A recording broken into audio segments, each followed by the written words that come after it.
Before we get into the numbers, make sure you're subscribed and notifications are turned on so you don't miss future breakdowns of the luxury watch market. The Rolex landscape in 2026 is built on a contradiction that very few people want to talk about. Official boutique prices continue climbing year after year, often increasing between 4 and 7% annually. Yet, on the open market, resale values tell a completely different story. Many stainless steel sports models are now trading 30 to 50% below their 2022 highs.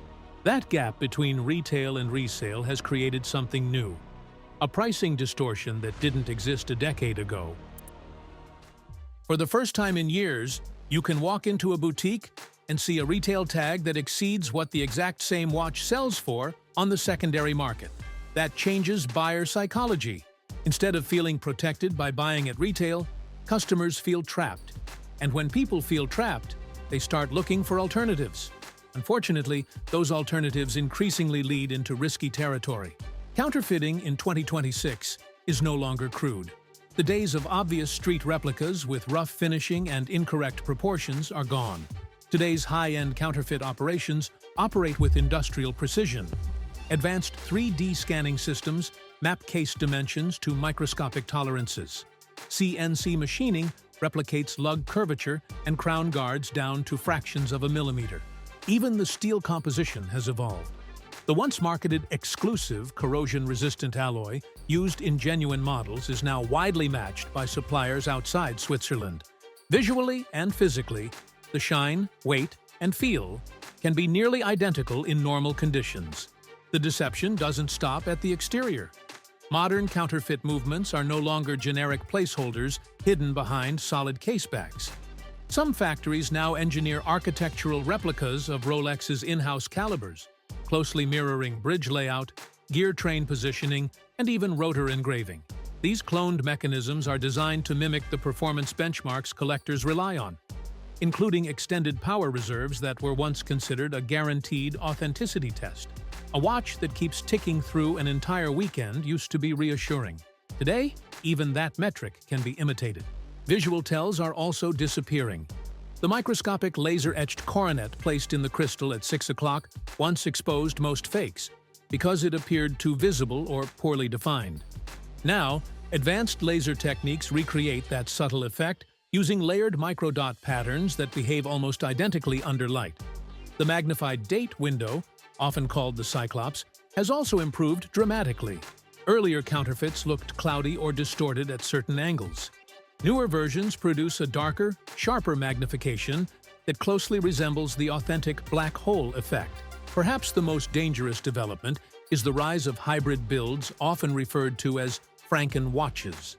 These combine genuine external components, such as dials, hands, or crystals, with high-quality counterfeit cases and cloned movements. Because the visible elements are authentic, they pass most casual inspections. The illusion is psychological as much as mechanical. When the face looks correct, the brain assumes the rest must be correct as well. Recent authentication data across secondary platforms shows rejection rates climbing into the high 20s for certain price brackets, especially watches above the $10,000 mark. What's more concerning is that scammers have refined their pricing strategy. Instead of listing watches at unrealistically low prices, they position them slightly below retail to appear legitimate.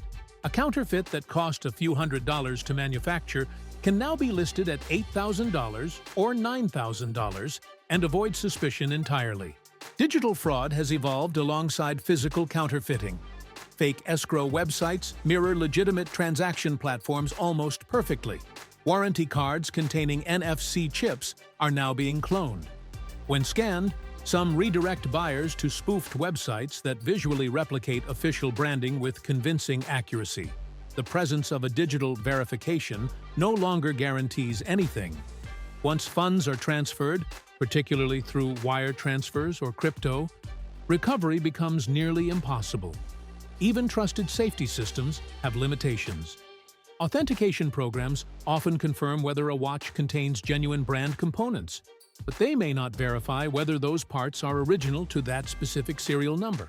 A watch assembled from mismatched but authentic parts can technically qualify as genuine while still lacking collector integrity.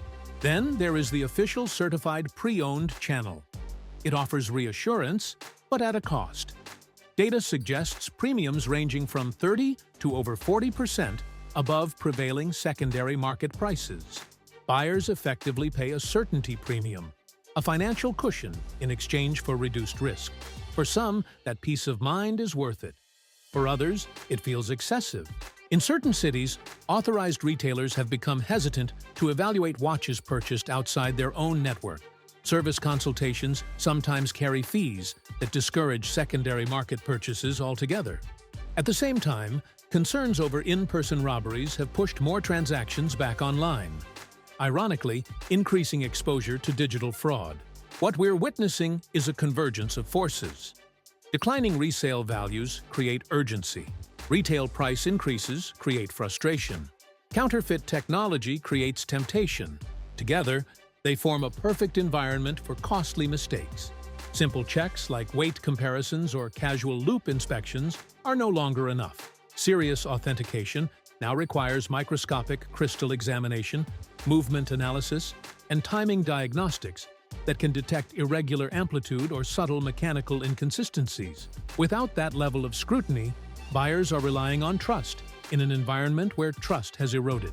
In 2026, the safest purchases are those with verifiable provenance and documented chain of ownership through authorized channels. Everything else carries degrees of uncertainty. This discussion is for educational purposes only and not financial advice.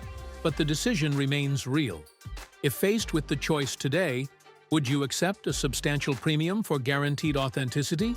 Or would you take your chances on the open market to save several $1,000s? Let me know what you would do and why.